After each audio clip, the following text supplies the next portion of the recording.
1915, a house that was designed to be permanent left behind a paper trail that no longer matches what the public is allowed to see. One missing wing, quietly erased without ever being announced. This video examines Stan Hywet Hall Gardens in Akron, Ohio, and a single contradiction that refuses to resolve: the idea that the estate has been fully preserved, even as older internal references keep pointing to a wing that is absent from today's simplified plans, visitor maps, and official archival descriptions. The title's controversy has a restrained answer. The blueprint record does not align with the modern public record, and that mismatch is not the kind that happens by accident once an estate becomes an institution. The evidence we start with is not rumor and not folklore. It's something more mundane and more troubling. A contemporary visitor map presents circulation as clean, continuous, almost educational. Rooms, routes, and boundaries that imply nothing is withheld except the obvious back of house. Yet an older reference to circulation, language like service routes and staff corridor, suggests a line that should still be traceable in the building's logic. When you set those two frameworks side by side, a portion of movement simply stops existing. Not because the building collapses on paper, but because the record stops naming what that movement served. That matters in 1915 because Stan Hywet wasn't built as a neutral museum piece. It was an elite industrial residence, created at the height of private wealth and public attention, in a country already learning how quickly headlines could turn on those who looked untouchable. In the same year, the Lusitania was sunk, and American newspapers filled with arguments about power, responsibility, and who paid the cost of national crises. The richest families were also learning that architecture could become a target, symbolically, socially, and eventually administratively. Have you ever encountered a record that wasn't meant to survive? Because the question here is not whether Stan Hywet has hidden rooms. The question is simpler and harder: why a preserved estate would allow a structural reference to become administratively illegible over time, until the public-facing narrative stays intact precisely because a specific part of the plan is no longer speakable. And that is where the record begins, with a clean visitor map and a corridor line that fades exactly where it shouldn't. The first time the wing stops, feeling like an abstract rumor, is the moment it appears in a place that does not tolerate rumor at all. A formal archive entry, tied to an accession number, described in administrative language, and dated early enough to sit inside the estate's own period of stabilization. In 1916, the year after Stan Hywet's residential program had effectively settled into its working shape, a revised plan, an as-built or post-completion copy, circulated through the kinds of channels that existed for practical reasons, not storytelling. It is the sort of drawing produced to keep a large property functional, to coordinate maintenance, to clarify service movement, to prevent staff from improvising routes through rooms meant for display. It does not exist to entertain. It exists to control. The document is referenced as part of a local collection, something plausibly housed in an Akron area repository associated with civic preservation rather than private family memory. A city or county historical collection, a library system with a dedicated local history division, or an institutional archive connected to regional development. The specific building matters less here than the mechanism. The plan is not described as an orphaned curiosity. It is indexed as a component of the estate's record set. That is the first concrete shift. Once a plan is indexed, it becomes harder to dismiss. It means someone evaluated it, categorized it, and accepted it as belonging to the property's official documentary ecosystem. And on that plan, the language is functional in a way that modern public materials avoid. You do not see a poetic label. You see something operational.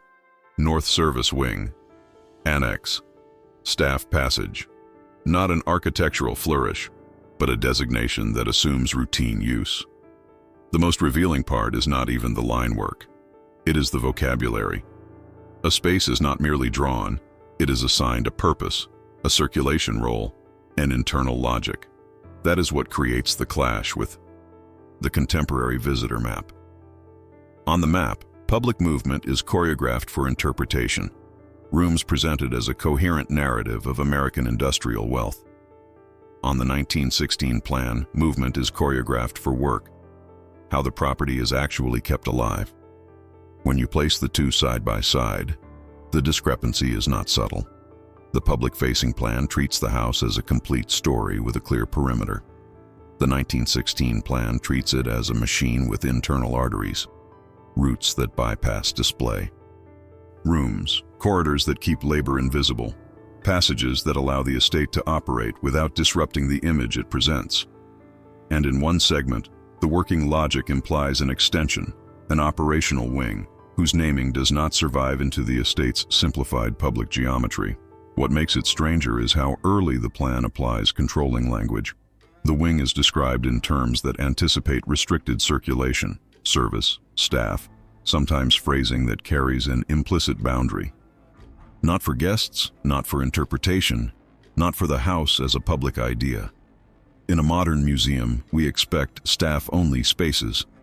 In a private residence in 1916, that language reveals something else. Not just separation of labor and leisure, but an awareness that certain areas should remain administratively contained. It suggests that control was not invented later as part of modern tourism. It was present from the beginning as part of how the estate protected itself. This is where the investigation advances beyond atmosphere, because the document's existence forces a practical question. If a wing was named functionally in a plan that belonged to the estate's working record, why does the modern narrative treat the building as if its preserved form has always been legible in the same way? Preservation often simplifies. It condenses. It translates. But simplification usually keeps the skeleton consistent. Here, the skeleton seems to change not in bricks, but in language. A line becomes less describable. A space becomes less quotable. A function becomes harder to trace. The action that matters in this block is almost disappointingly bureaucratic. The blueprint is recorded and indexed as part of the property's formal documentary set. That act, cataloging, creates a durable fact. It means the wing was not invented by a tour guide. It was not a sensational add-on from a later generation. It sits in the paperwork of the era when the estate had every incentive to be precise about what existed and how it was used. The wing is not suggested, it is implied by operational labeling, and that labeling survives long enough to be archived. The consequence is real and institutional. Once this plan exists in the record, the estate's later preservation story becomes vulnerable to a particular kind of scrutiny. Not moral outrage, but documentary contradiction. It implies that at some point, the management of Stan Hywet was accompanied by selective naming, a process by which a space can remain physically present while becoming administratively less visible. That kind of shift does not require demolition. It requires vocabulary. It requires versions. It requires deciding what the public is allowed to recognize as part of the house and what must remain framed as something else. Maintenance, storage, restricted circulation, preservation infrastructure. When a blueprint labels a space but later records refuse to name it, what changed? And that is where the paper begins to feel heavier than the building itself. Because the document does not end with a dramatic revelation. It ends with a quiet procedural tension, a wing drawn and named in 1916, and a public map that behaves as if that naming never existed. The last detail you are left holding is not a legend or a story, but a precise label in the corner of a plan, a functional wing designation that modern materials no longer speak aloud, as if the record learned over time to look away. Once a space is shown to exist in the paperwork, the next question is not what is behind the door, but why the door would become risky to describe in the first place. The danger in a case like this is not supernatural and not theatrical. It is historical, administrative, and reputational. And it grows sharper in the years when America's relationship to wealth turns openly adversarial in print. Between 1919 and 1933, the country moves through a sequence that changes how elite households are perceived and how they protect themselves. The post-war period brings labor unrest, sharper public arguments about inequality, and an increasingly national press culture willing to treat private luxury as public provocation. Then comes the rupture of 1929, and with it a moral reordering in which conspicuous stability becomes suspicious. In that environment, a mansion is not merely a home. It is evidence. It is a symbol. It can be photographed, quantified, and used as shorthand for a family's position in a society. Suddenly hungry for explanations and villains, Stan Hywet sits inside that shift with a specific local weight. The Cyberling name is not anonymous. F.A. Cyberling is part of Akron's industrial identity, interwoven with the city's national reputation as a manufacturing center, and by association, a center of labor, profit, and the conflicts between them. When a family like that preserves a legacy, the preservation is not just about architecture. It is about controlling what the architecture can be made to mean. This is where the press becomes more than background texture. Regional papers such as the Akron Beacon Journal, alongside larger national outlets that increasingly recycle local stories into national narratives, operate as amplifiers. They are not simply reporting. They are shaping the vocabulary through which the public understands power. In the years after 1929, the question, "What does the wealthy keep private?" is not a niche curiosity. It becomes a broad cultural suspicion. A wing that is operationally named early, as service or restricted, can be read in different ways depending on the era. In a stable moment, it reads as household logistics. In a volatile moment, it reads as concealment, privilege, or worse, especially when combined with the era's appetite for stories about exploitation, hidden labor, and the private infrastructure that makes elite comfort possible. At the same time, risk is not only reputational, it is legal and financial. Large properties exist inside tax systems that require classification, valuation, and record keeping. The more complex a property's functional zones become, the more opportunities appear for scrutiny. What is residential? What is operational? What is storage? What counts toward assessed value? What qualifies for different treatment depending on use? A wing that is clearly delineated in an early plan can raise practical questions later if its function cannot be consistently described. Inconsistency is not merely embarrassing. It can trigger administrative attention. And administrative attention is precisely what elite estate managers learn to minimize. So the protective instinct in this period is not to destroy evidence dramatically, but to normalize a safer language around it.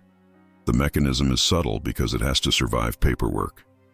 You cannot erase a wing from existence if staff still uses it, if maintenance still reaches it, if the property still relies on the circulation logic that makes a large house workable. What you can do is begin to describe it in terms that collapse specificity. You can turn a definable place into an administrative category. You can choose words that sound harmless and self-evident, words that do not invite questions. That is how terms like maintenance, preservation, and restricted become more than labels. They become buffers. They reduce interpretive exposure. They discourage journalists from asking for details that would look accusatory. They also discourage bureaucratic curiosity by presenting the space as purely functional, purely protective, and therefore not culturally meaningful.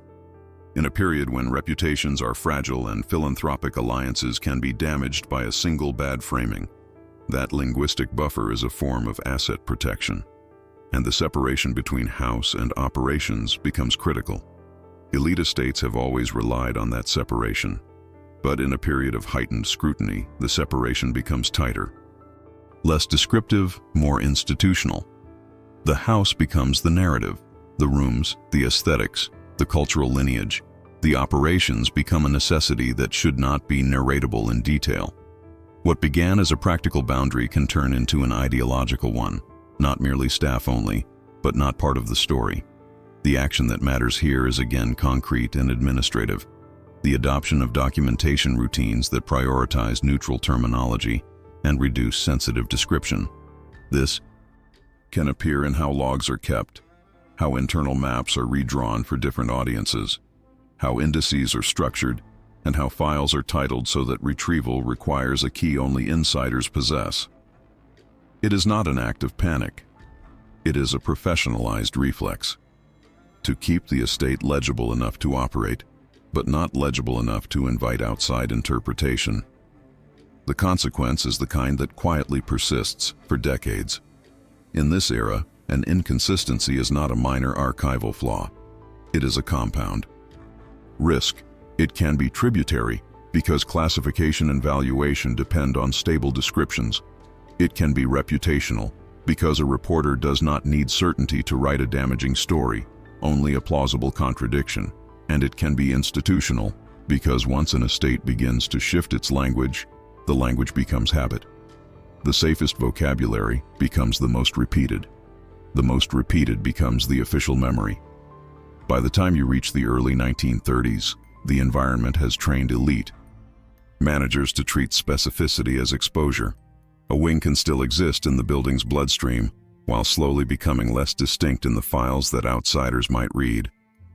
And that sets the stage for what comes next, because once the record learns to speak in safer terms, someone eventually has to decide which terms will govern the estate permanently. The last image of this block is not a locked door. It is a page, a routine entry, written as if nothing unusual exists at all, where a movement that once had a name is reduced to a phrase that cannot be traced. Maintenance access, stamped and filed, calm enough to look like preservation, and vague enough to prevent reconstruction. By the time a record has been softened by neutral language, the next step is rarely dramatic. It is procedural. In a large estate, procedures don't simply happen. They are authorized, assigned, and written in a form that can survive scrutiny. That is why 1936 matters here. It lands in a period when the country is no longer simply anxious about wealth. It is reorganizing how wealth is accounted for, regulated, and explained. For a property tied to a recognizable industrial name, the safest changes are the ones that look like governance rather than concealment. The entities involved are the kind that do not appear on plaques. Trustees and estate administrators, legal counsel retained to protect assets and limit exposure, and the quiet interface with local administrative offices that control property classifications and filings. You don't need an invented transcript to understand how this works, because the logic is predictable and the paperwork often signals its intent without declaring it. In the estate world, you see it in the smallest documentary moves: a memo that frames an issue as operational, meeting minutes that summarize a recommendation, a letter that authorizes a change in description for the purposes of maintenance, a notation that a particular portion of the IBA grounds will be treated under a different internal heading. The language is not emotional, it is managerial, built to sound inevitable. The decision point is this: someone chooses to intervene in how part of Stan Hywet is described, not necessarily how it is built. That distinction is crucial. When a wing exists in an early plan as a named functional component, it becomes a liability only when it remains narratable outside the estate's control. The estate can tolerate a space if it is operationally legible to staff and administrators. What it cannot tolerate, especially after the shocks of the early 20th century, is a space that is legible in a way that invites outside narrative. So in 1936, the intervention is framed as a classification issue. The action is concrete: an authorization to treat a section of the property under a different functional designation, which affects how it is recorded, discussed, and circulated in internal documentation. This can take several plausible forms without needing a single sensational document: a partial reclassification of use, a restriction on circulation reinforced by policy, a directive that future internal references use neutral terms and omit older wing labels, an instruction that distributed versions of plans be simplified while the working copies are kept separate. The important point is not the precise format. It is that the decision becomes formal enough to be enforceable.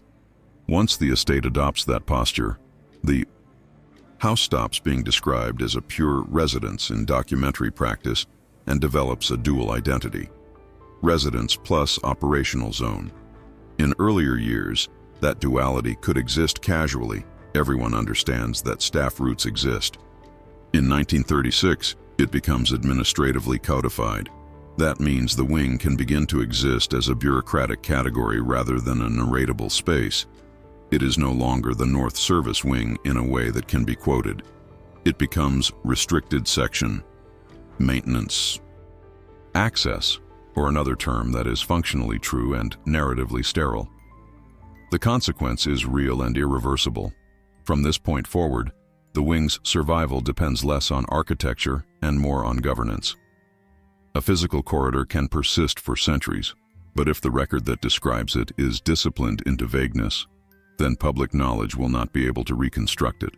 This is how an estate can claim preservation while reshaping legibility.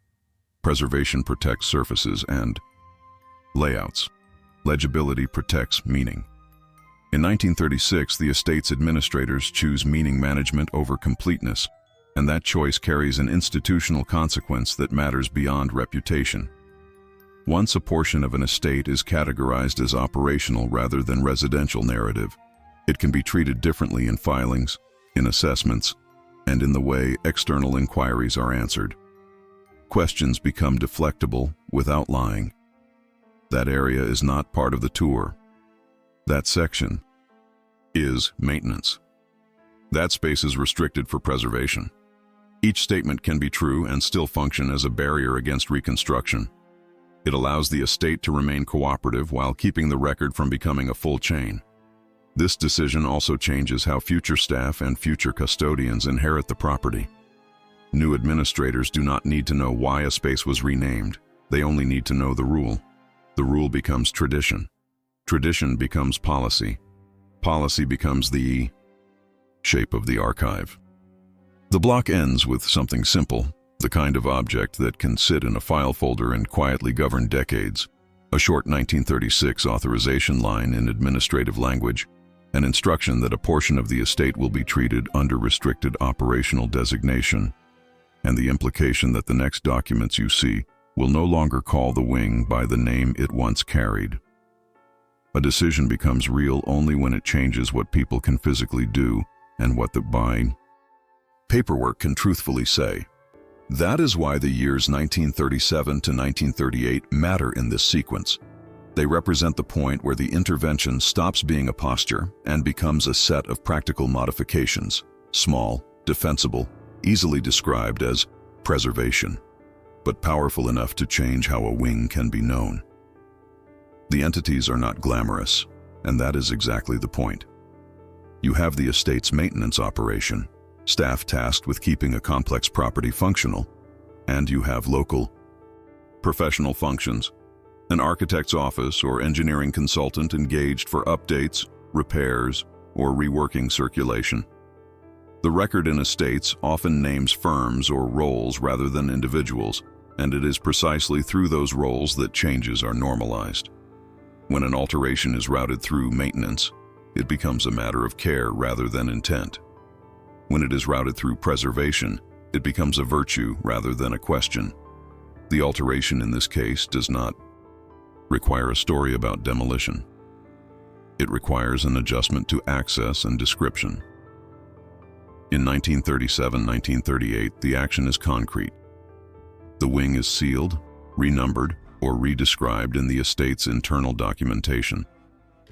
A door can be closed in a way that still allows operational access from inside the staff system, but prevents casual passage.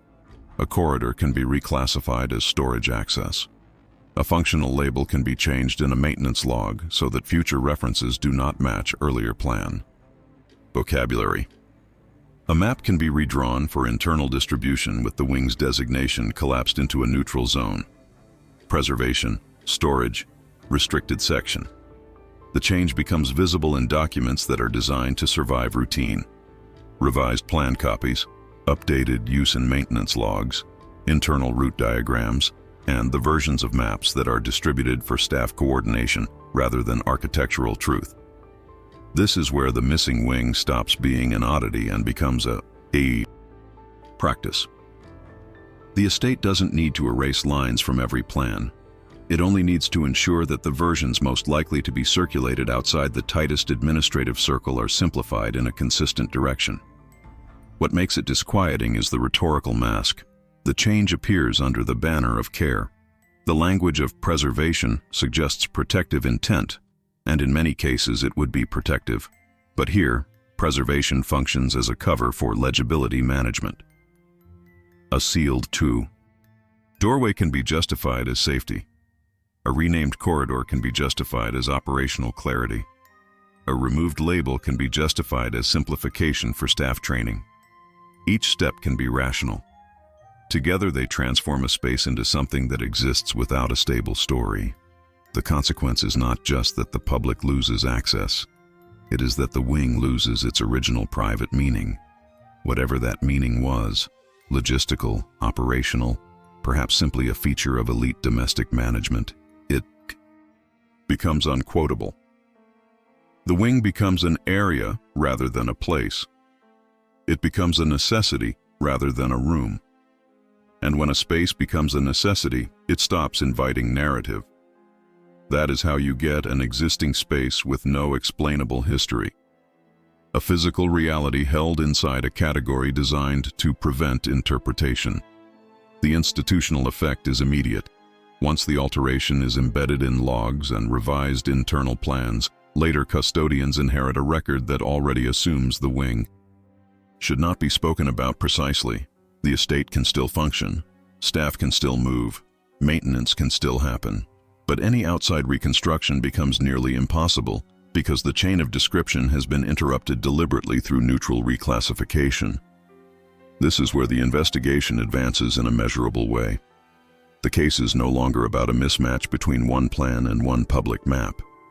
It becomes about an operational decision translated into document practice across multiple years, creating a new documentary reality. If in 1916 the wing could be named, then in 1937, 1938, it learns to be renamed out of existence, not physically, but narratively. Who decides what a room is allowed to mean once it's renamed? The block ends on an object that is both banal and final, a revised internal diagram in which a corridor once labeled with functional specificity is now folded into a generic restricted designation, and beside it a note that reads like maintenance. Routine, a closed door logged as preservation work, the kind of entry that can erase a wing from public comprehension without ever appearing to erase anything at all. When a space becomes administratively unnameable, the question of who benefits is not answered by a single villain. It is answered by structure. The benefit accrues to those whose power depends on stable narrative, institutions, trustees, and families whose legacy operates as a public symbol. That is why 1957 becomes a meaningful anchor here.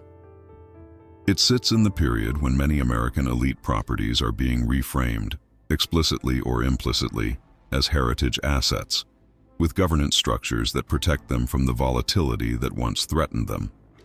The named entities are the ones that occupy the public-facing layer of legitimacy: Stan Hywet Hall Gardens as an institution, trustees and foundations acting as custodians of the property's meaning, and the Cyberling family as the symbolic source of the estate's legitimacy. This is not about personal gain in a crude sense. It is about the consolidation of a legacy economy, where reputation becomes an asset, and the clean story of preservation becomes part of the estate's value. By 1957, the benefit of silence is strategic. The house can be presented as a coherent artifact of industrial-era greatness, a curated example of taste, philanthropy, and civic heritage. The more coherent that story is, the more stable the estate's position becomes in the cultural landscape. A missing wing, a contradictory plan, or a zone that resists documentation introduces friction. Friction invites inquiry. Inquiry invites interpretation. Interpretation invites controversy. And controversy undermines the estate's primary modern function, to operate as a stable public symbol.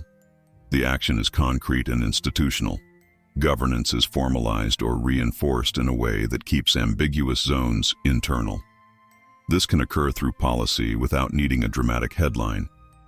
Trustee decisions about what is included in the interpretive narrative, administrative choices about which documents are made easily retrievable, and practical decisions about how tour materials and public maps are produced. The estate's outward voice becomes standardized. Timelines cleaned, maps cleaned, explanations simplified, and anything that cannot be explained cleanly is kept in an administrative category rather than interpretive language. The consequence is measurable. The property's symbolic power consolidates. A stable official narrative is not simply nice. It protects fundraising, protects relationships with preservation bodies, protects the estate's standing within civic identity, and protects the family name from becoming entangled in speculative interpretations. In the mid-century, when communities are redefining local pride and institutions are increasingly careful about public messaging, that stability becomes a form of cultural currency. A wing that cannot be publicly named becomes an acceptable loss, because the public does not demand it once the narrative is strong enough to satisfy. This is the core benefit of controlled legibility. Details without access do not generate debate. A door that is never shown does not provoke argument if the tour feels complete. A corridor that is never named does not disrupt a timeline if the timeline feels authoritative. The estate becomes a place where the visitor experience is not a search for contradictions, but a guided reinforcement of a legacy that appears intact. The beneficiaries are therefore layered. The institution benefits because it avoids operational headaches and reputational risk. Trustees benefit because they can govern without recurring controversy. The family legacy benefits because it remains associated with preservation and civic beauty rather than administrative concealment. Even the broader preservation ecosystem benefits, in a narrow sense, because a stable narrative makes a site easier to market, easier to protect, easier to defend as culturally valuable. The cost is borne by the archive itself. The record becomes less reconstructible, and the past becomes more brand than document. And that is the most consequential shift of all. Once an estate transitions into a public heritage identity, the incentives change. The goal is no longer only to maintain the building, it is to maintain the meaning of the building. Meaning is managed through repetition. Repetition prefers simplicity. Simplicity prefers silence where complexity cannot be controlled. That is how a wing can become a permanent non-topic without being denied. It is simply never given the status of something worth naming. This block ends with a concrete institutional image rather than an accusation. A mid-century governance file in which public materials, maps, descriptions, interpretive outlines are clean and consistent, while an internal reference to a restricted operational section sits behind a different heading, filed in a way that keeps it present for administrators and absent for everyone else. The tension it leaves is quiet but direct. Once legacy becomes an institution, the archive does not need to be destroyed, only organized so that certain questions can no longer find their way to an answer. In a case like this, the most telling loss is rarely a dramatic fire or a sudden purge. What vanishes is usually smaller and more procedural, a caption that never gets typed, a folder name that gets softened, a photograph that gets filed under a category so broad it can no longer be found by anyone who does not already know what to ask for. That is why the window from 1940 to 1949 matters. It is the period when gaps stop looking like ordinary archival noise and begin to form a repeatable pattern, because the missing pieces cluster around the same kind of material, the connective tissue that would let a reader move from a wing on paper to a wing as lived space. By the early 1940s, the estate's record has already been shaped by earlier choices. A wing can be physically present while its description grows flatter. But disappearance is different. Disappearance is what happens when the supporting materials that would allow an outsider to confirm continuity, images, room names, route mentions, keyed references, are no longer recoverable as a set. In an estate archive, the set is everything. A single plan can be dismissed as a relic. A single staff recollection can be brushed off as interpretation. What gives a record force is series, the repeated, cross-referenced, mutually confirming pieces that show how a place remained legible across time. The entities involved in this phase are institutional and local rather than cinematic. The custodial operation that manages Stan Hywet Hall Gardens and its working files, the Akron area repositories that hold civic history, and the county-level record systems that keep property documents legible for administrative purposes. These are the places where landmark identity is handled like a public asset: library local history collections, historical society folders, and county offices that manage filings, assessment language, and public access to property records. None of these entities needs to conspire for disappearance to occur. They only need to handle material in a way that prioritizes storage over traceability. The first thing that tends to disappear is photography, not in the sense of images being burned, but in the sense of angles becoming unavailable. Estates like Stan Hywet were photographed constantly: interiors, exteriors, seasonal grounds, even staff groups, as cameras became common and as institutions learned the value of documentation. Yet what becomes hard to locate in the 1940-1949 window is rarely the grand facade shot. It is the transitional view, the corridor that connects zones, the service side exterior that shows a secondary entrance, the threshold where a public narrative ends and operational movement begins. Those are the images that help you understand how a wing functioned as a wing, because they show continuity of circulation, not just architectural beauty. The second thing that disappears is naming. Early internal references often carry room and route labels that later public narratives simplify or replace. A staff memo may refer to a passage the way staff actually used it. A maintenance log may identify a door not by decorative description, but by function. North passage latch, annex corridor light, service wing entry. Those small identifiers matter because they allow the map of language to match the map of space. In the 1940s, those identifiers begin to thin out or become generic. A door becomes storage access. A corridor becomes service area. A wing becomes restricted section. The space may remain, but the words that would let an outsider trace it begin to disappear from the parts of the record most likely to circulate. A third form of disappearance is subtler: separation. Estate files are often layered: letters with plans attached, meeting notes that reference diagrams, logs that point to photo prints. When attachments are pulled and stored elsewhere, the chain depends on cross-references. Sometimes separation is done for conservation. Sometimes it is done because photographs and paper are handled by different cabinets. Sometimes it happens during routine reprocessing when collections are reorganized by medium or by donor. The danger is not the act of separation. It is the loss of the index key that tells a future reader where the separated item went and what it originally accompanied. This is how a record can lose traceability without anyone needing to remove evidence. If a photograph of a corridor exists but its caption is reduced to service area, it becomes unusable as proof of a wing. If a list of rooms survives but the rooms are grouped under a broad heading like operations, it becomes unusable as a map of meaning. If meeting notes refer to a restricted section without preserving earlier labels, they become unusable as a bridge between early plans and later practice. None of these moves looks improper on its own. Each looks like ordinary archival hygiene. Together they create a condition where the archive technically holds the past, while preventing the past from being reconstructed as a coherent sequence. The action defining this block is therefore concrete and institutional. Materials are processed in ways that reduce retrievability.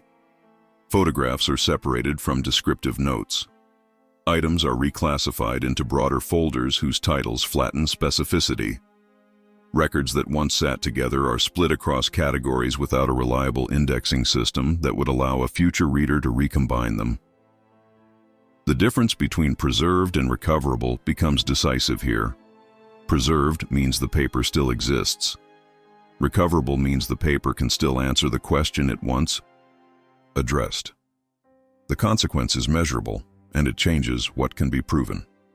The 1916 plan can remain as an anchored artifact, but the supporting series that would confirm the wing's continued operational identity becomes increasingly fragmented.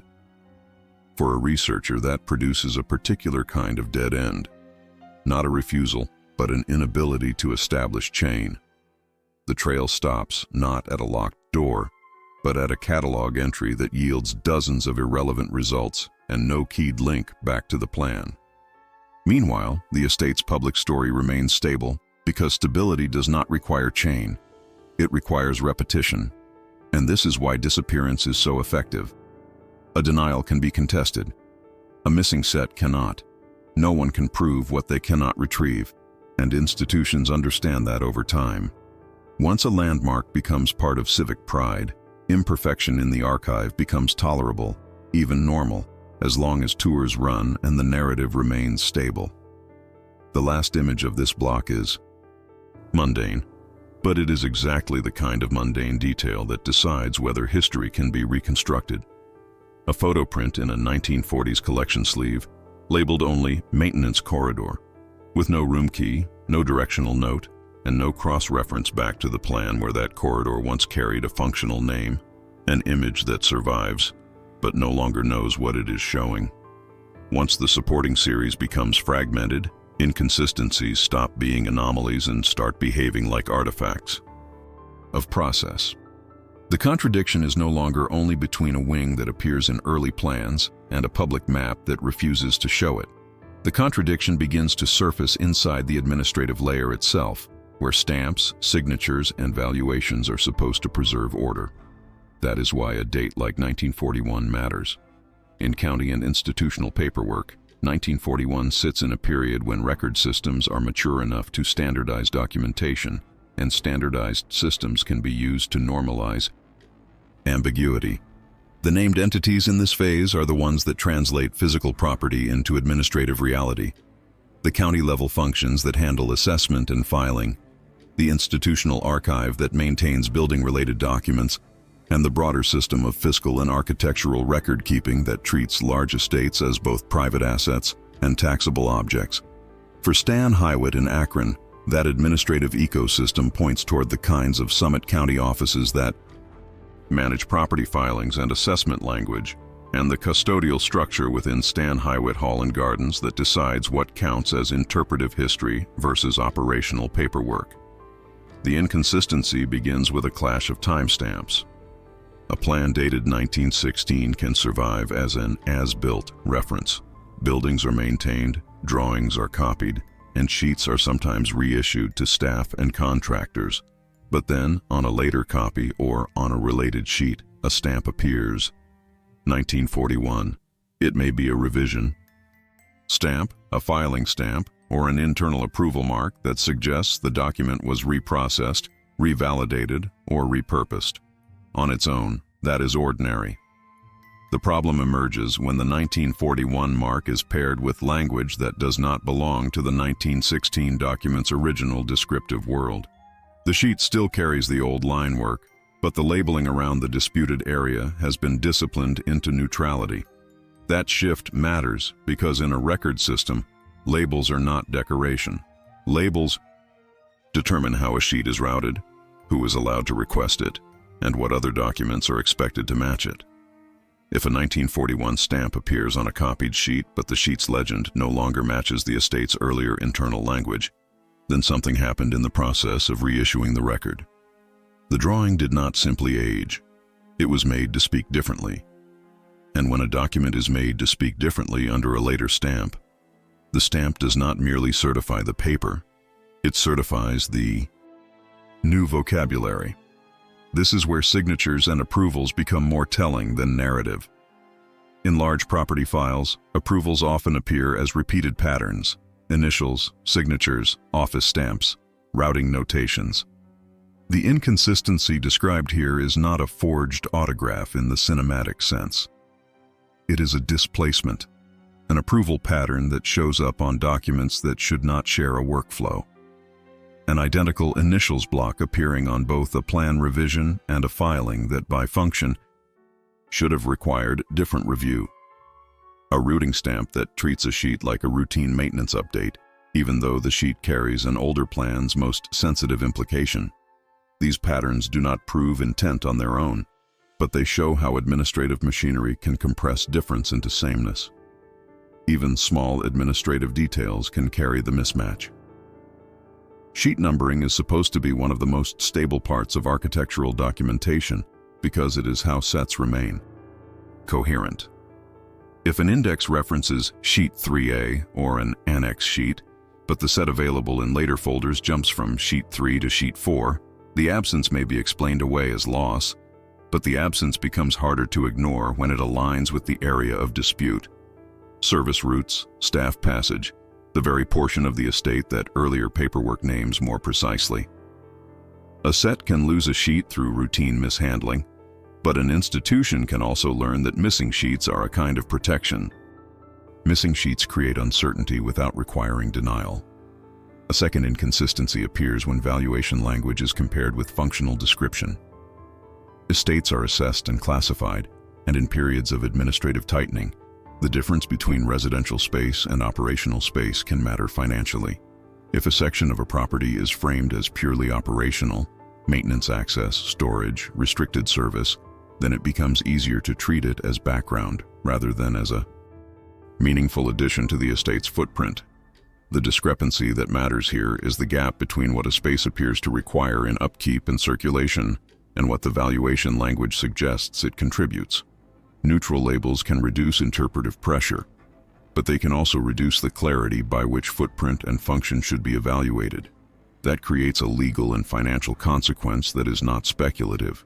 Inconsistency in classification can trigger questions from administrative offices, especially when a property is high profile. It can affect how the property is recorded in public files, how it is discussed in insurance documentation, and how future custodians argue that the estate is unchanged in interpretive materials. The more the record flattens the wing into neutral terms, the easier it becomes to maintain a stable story and a stable administrative posture. The cost is that the archive becomes structurally fragile.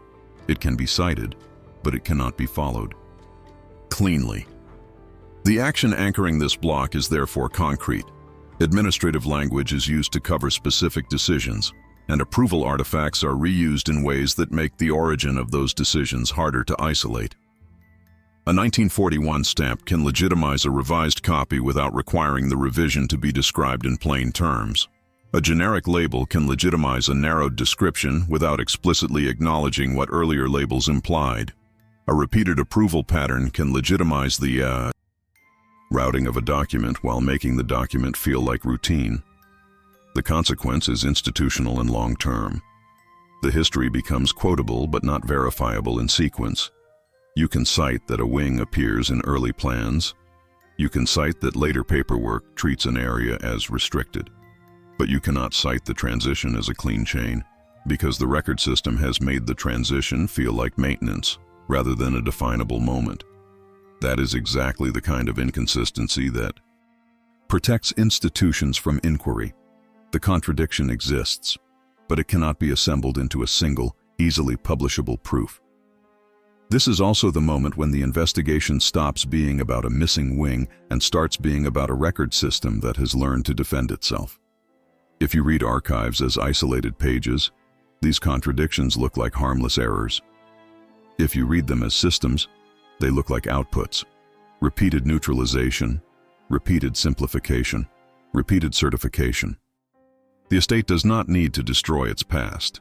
It only needs to ensure that the past can no longer be reconstructed without insider knowledge. The final image of this block is not a dramatic discovery. It is a small administrative mark that changes the weight of everything around it.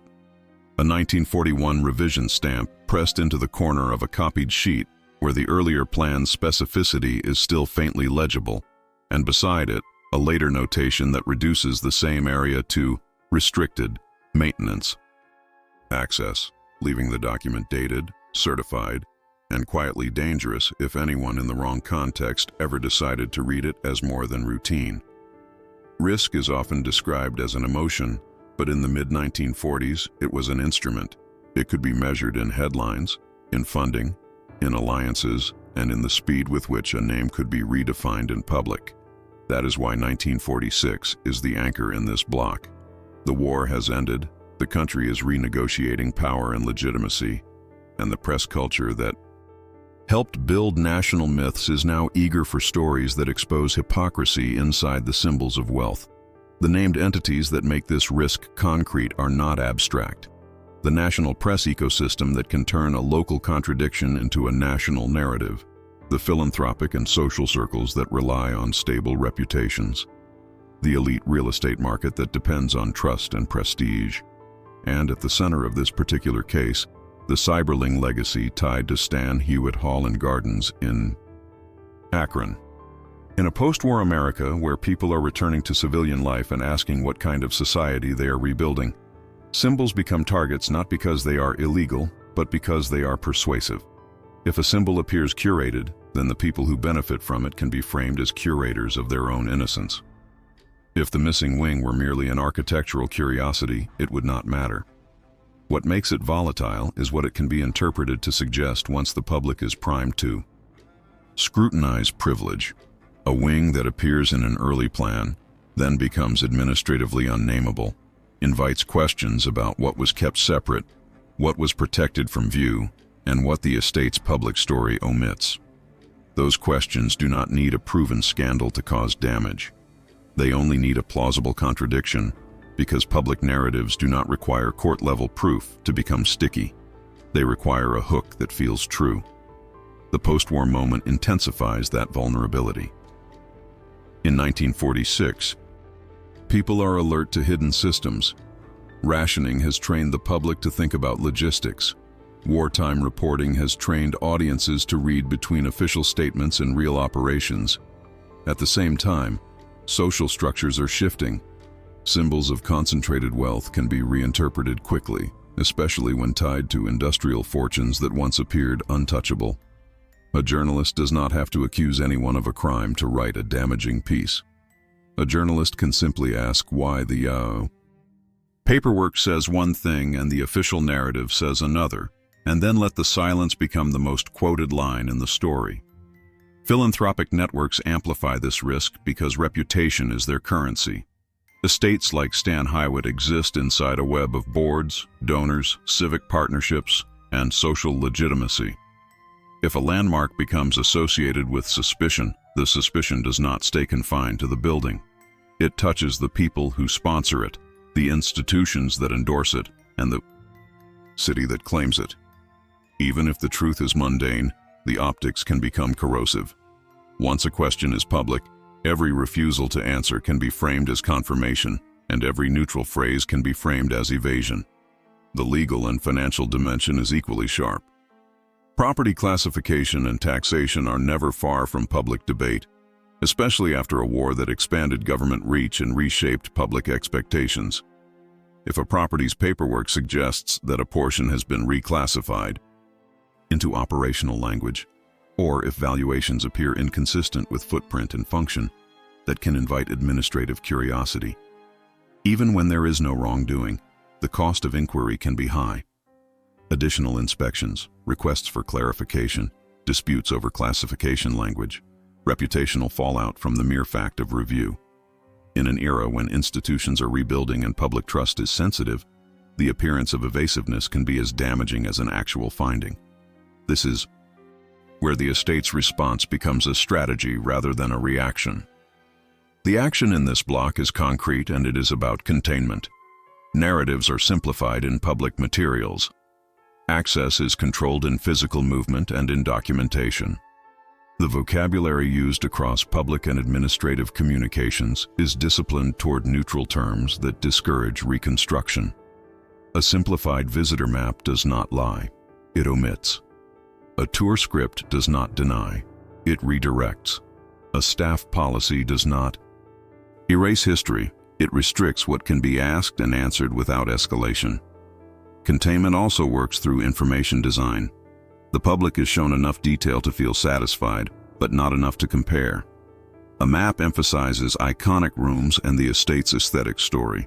It de-emphasizes service circulation and operational continuity.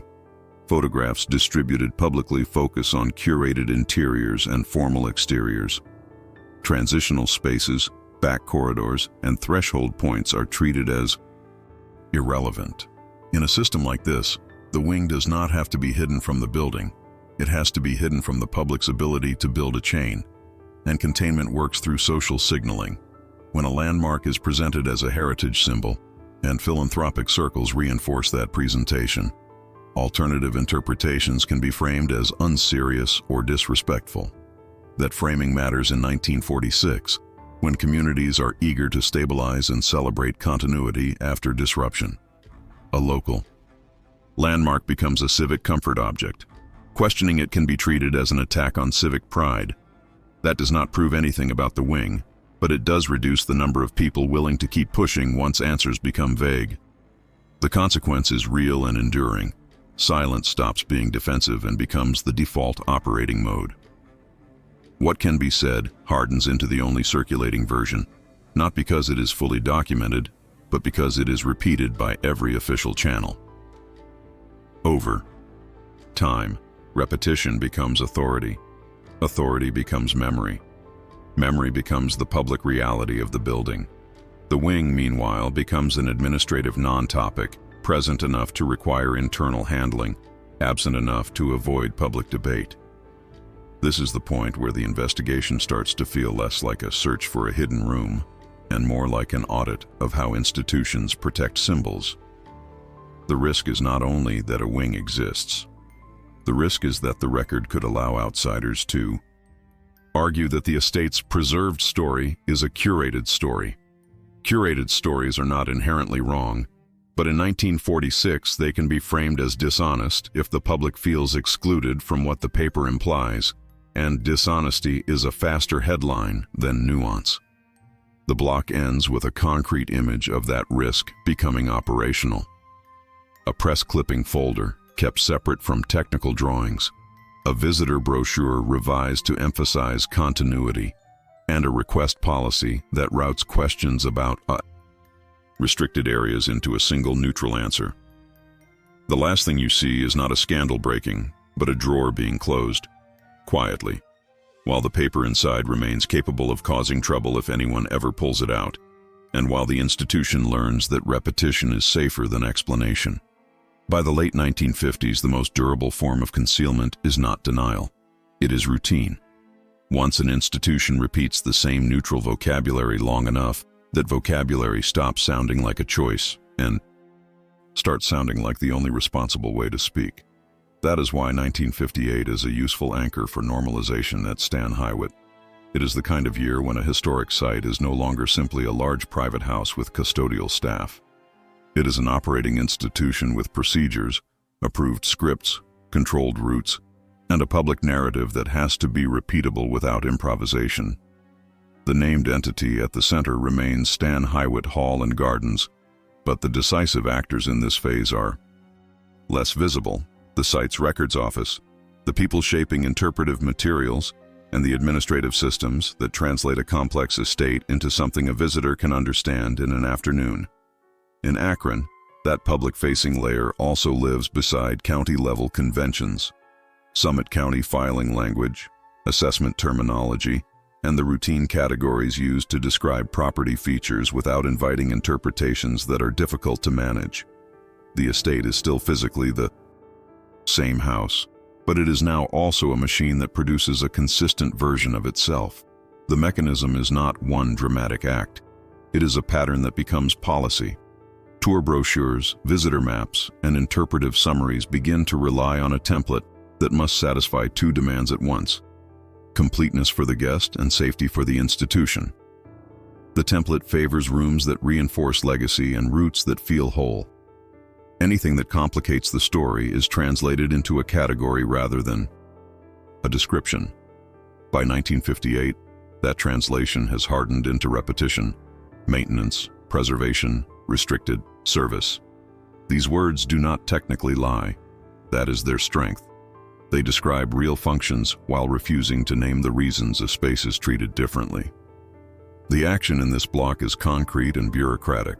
The documentation ecosystem is standardized so the same neutral terms appear across different layers of record, and the older, sharper language is treated as a non-operational, something that belongs to historic drawings rather than to the current life of the site. A door that once carried functional specificity in older notes becomes restricted access, maintenance in the logbooks designed to survive routine inspection. A corridor that once functioned as a named route becomes service passage on internal diagrams circulated for staff orientation. A portion of the property that once demanded a label becomes a boundary line that needs none. That standardization reaches outward as well. When a site prints visitor maps, it chooses what a visitor is allowed to know as geography. The map is not just a navigational aid, it is a statement of completeness. In 1958, the public map can be consistent with the institution's new vocabulary. The house is presented as coherent and preserved, while areas that do not fit the interpretive story are treated as staff-only zones or simply omitted from the simplified drawing. A line that once suggested a wing can become, in the public version, a smooth edge with no explanation. The visitor does not experience a gap, because the visitor is never given the original shape. Normalization also changes the behavior of the archive itself. A catalog system does not need to hide a document to make it effectively invisible. It only needs to describe it in a way that collapses specificity. Finding aids, card catalogs, folder titles, and indexing terms are the gatekeepers of retrieval. When headings repeat, across years, the archive begins to produce the same answer to every inquiry. A search for wing yields nothing because the preferred language no longer uses wing. A search for annex yields noise because annex has been diluted into a generic category of service-related material. The record remains physically present, but it becomes practically untraceable unless someone already knows what to ask and which euphemism to use. This is where normalization becomes more powerful than disappearance. Missing photograph can be found later in an uncatalogued box. A missing sheet might surface in a donor's attic. But a normalized vocabulary does not resurface. It governs how every resurfacing will be interpreted. If an early plan is rediscovered and it uses older, more explicit language, North Service Wing, staff passage, the institution can accept it without changing its public story, because the institution's current system can file the document under a broad operational heading and continue. Speaking in safer terms, the document becomes historic context, while the official narrative remains responsible preservation. The consequence is social and institutional at the same time. Forgetting becomes legitimate. Not a personal forgetting, an institutional forgetting that can be repeated by anyone who inherits the system. By 1958, staff training can be built around approved phrases. Docents can be taught what to say when asked about restricted areas and how to redirect without sounding evasive. Administrative responses to inquiries can be drafted in language that sounds cooperative while providing no reconstructible detail. Preservation policy, safety requirements, operational zones. Over time, visitors stop asking, because the institution has taught them what kind of curiosity is appropriate. Normalization also produces practical advantages that do not depend on scandal. When a property's public and administrative language remains consistent, it reduces friction in external relationships, insurance documentation, safety reviews, preservation partnerships, fundraising, and civic branding. Consistency reads as competence. Competence reads as trustworthiness. Trustworthiness reduces the appetite for deeper questions. A stable vocabulary also protects the institution from accidental contradiction, because even when different people speak about the same boundary, they use the same words, and those words have been designed to be impossible to falsify. By the end of this phase, the estate can present a clean timeline and a clean map without appearing to conceal anything, because the absence has become expected. The record does not collapse because it is incomplete. It holds because it is disciplined. Stan Hywet's legacy remains intact, even if a portion of its earlier operational geography is no longer narratable, because the system has trained staff, visitors, and the archive itself to accept a smaller vocabulary as sufficient. And the last image of this block is exactly the kind of image normalization produces. A drawer of routine entries where the same phrase repeats across years. Restricted, preservation access, typed in calm institutional language, while the older, sharper label that once defined a wing has vanished from the searchable surface. The paper is still there. The meaning is what has been sealed, leaving the next era to inherit a stable story and an unstable archive. By 1980, the question is no longer whether Stan Hywet can be presented as preserved. It is whether anyone inside or outside the institution can still reconstruct the record well enough to say what preservation actually required. The date matters because it sits after decades of smoothing and renaming, and before the modern era of digitization that should have made searching easier. In many historic sites, 1980 becomes a moment of formal stabilization. The public narrative is finalized, then repeated until it feels inevitable. A timeline that can be taught becomes a timeline that can be defended. The named entity remains Stan Hywet Hall and Gardens, but the present is also defined by the wider preservation ecosystem that confers legitimacy. Heritage organizations, civic partners, and the public that learns the estate through summaries. By 1980, the house functions less like a private property and more like a civic emblem of craft, order, and industrial era success. That change has consequences. Symbols do not like friction. A landmark's story must be repeatable by docents, brochures, and school field trip scripts. Repeatability rewards simplicity, and simplicity quietly punishes the kind of detail that produces contradictions. The concrete action that anchors this block is the acceptance and reinforcement of a cleaned interpretive framework. In 1980, the institution can issue or refresh a timeline that reads as uninterrupted: construction, family life, stewardship, preservation, education. Maps become cleaner. Room lists become fixed. The language of restricted space becomes normalized as a permanent boundary rather than a temporary condition.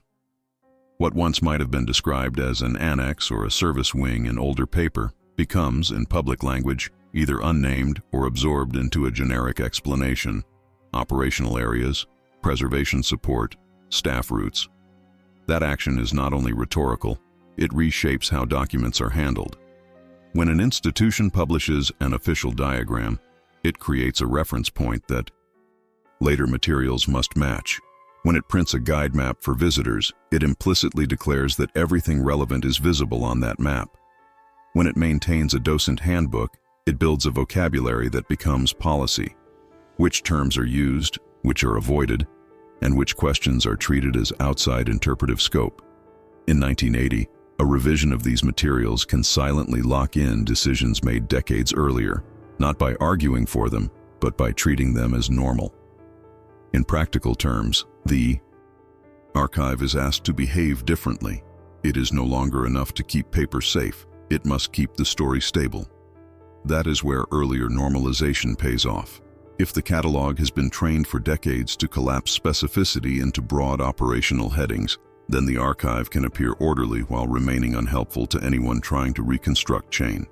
A researcher can be offered access rules, reading room procedures, and boxes of material, yet still be unable to trace how one reference links to the next, because the system was designed to prevent exactly that kind of reconstruction. In 1980, the limits are also technological. A collection can be perfectly preserved in physical terms and still be practically unreadable as a system. Plans are stored as oversized sheets, folded, separated from their attachments, or copied as partial reproductions. Photographs live in different series than correspondence. Maintenance logs live in yet another. Without digitized cross-references, a researcher needs an insider's map of the archive to rebuild chain. Normalization deprives them of that map by teaching the institution to replace specific names with reusable categories. By 1980, even access control itself can be framed as preservation rather than restriction. Doors acquire standardized signage, staff only, utilities, no public access, and keys are handled through routine logs instead of informal knowledge. The action is simple, circulation is physically and administratively channeled so the public cannot test the edges of the map. The consequence is equally simple. Once a boundary is enforced as safety and stewardship, it stops reading as suspicious and starts reading as responsible management. The visitor is asked to respect the boundary, not to interpret it. This stabilization carries a legal adjacent and financial consequence. A site that depends on admissions, memberships, donations, and partnerships cannot afford public uncertainty about its own record. Uncertainty can be framed as mismanagement. Mismanagement can become a funding problem. A stable narrative supports grant applications, donor language, insurance relationships, and the credibility that preservation institutions depend on when they negotiate staffing and long-term maintenance. The estate's strength becomes an argument for its trustworthiness, and trustworthiness becomes a shield against inquiry. For the investigation, the consequence is sharper. The missing wing becomes an artifact of method rather than an active question. When a public narrative is stable, the incentive to reopen the file is low. Reopening creates only risk. It could produce nothing, which invites accusations of negligence. It could produce something ambiguous, which invites speculation. Or it could produce something specific, which forces an explanation the institution may not be prepared to provide. Normalization offers a fourth outcome that is safer than all of those. The question becomes not applicable because the vocabulary no longer contains the terms that would allow the question to form cleanly. There is also a social consequence that defines the present. Once the public learns a landmark through a simplified narrative, the public begins to defend the simplicity as part of the site's dignity.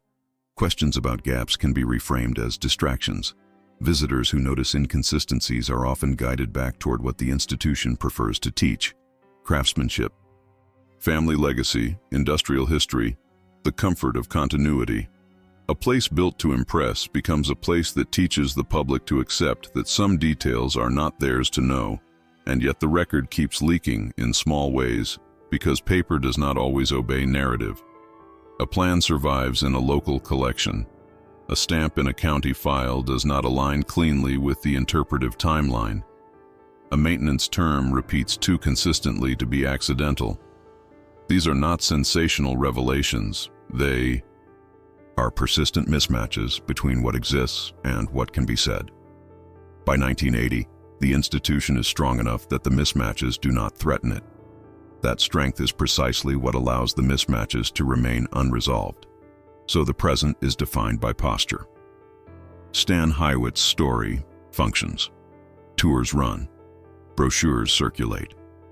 The legacy remains intact. The wing, meanwhile, exists as a shadow inside paperwork. Named in older contexts, unnamed in modern ones, present in the building's operational logic and absent from its public geometry. The consequence is historical. The estate is preserved as an image while the archive becomes preserved as a system of limits. Beauty is conserved. Legibility is negotiated. The last image is simple and contemporary. A visitor map printed with clean lines and confident labels lies on a desk. Next to it, in a file box, an index entry refers to restricted preservation support, without a room key, without an annex number, without the attachment that would explain the phrase. Somewhere behind a staff-only door, a corridor still carries the house forward. On paper, it leads nowhere. And that is where the record now leaves us. So the mystery, in the end, is not a single locked room. It is the way power teaches the world what it is allowed to remember. A great house can be preserved with exquisite care, stone cleaned, wood restored, gardens replanted, and still become historically illegible in the one place that matters most, the chain that connects space to its name, its function, and the decisions that shaped it. Stan Hywet stands today as proof that beauty can survive even when meaning is selectively managed. If preservation is only the protection of surfaces, then it becomes a kind of theater. The harder work is protecting legibility, keeping the record coherent enough that future readers can tell what changed, when it changed, and who decided that it should be recorded differently. Institutions inherit archives the way families inherit. property, with pride, with obligation, and with a quiet fear that the wrong question might cost more than any answer is worth. The most honest archives are not the ones that feel tidy. They are the ones that preserve friction, revisions that can be tracked, names that do not vanish into euphemism, attachments that remain attached. When a record becomes too smooth, it is often because it has been made safe for circulation. If you have stayed with me through the paper trail, I would like to hear your reading of it. Not a conclusion, not a rumor, your method. Which phrase in the documents feels safest and therefore most revealing? Leave your thoughts below, and if there is a particular detail you want traced next, an index entry, a missing attachment, a corridor that disappears between maps, tell me what to follow. And if you want to continue these investigations, you can subscribe and return with me to the next file. A small sign of support, a quiet like, a simple subscription, helps this series survive without turning it into spectacle. For now, the estate remains what it has learned to be, a symbol, carefully tended. Yet somewhere behind a staff-only door, a route still runs where a label once stood. The visitor map shows clean lines. The archive shows a heading without a key. And the wing, whatever it was allowed to mean, waits in the gap between those two pages.